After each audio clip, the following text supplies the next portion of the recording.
Today we are going to read the words of a sound.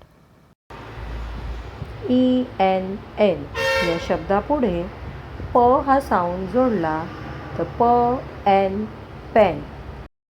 ED या शब्दापुढे ब हा sound जोडला तर ब एड बेड. ET या शब्दापुढे न हा साऊंड जोडला तर न एट नेट.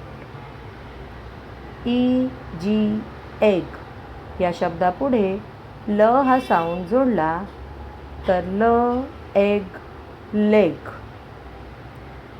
ELL या शब्दापुढे ब हा साऊंड जोडला तर ब एल बेल.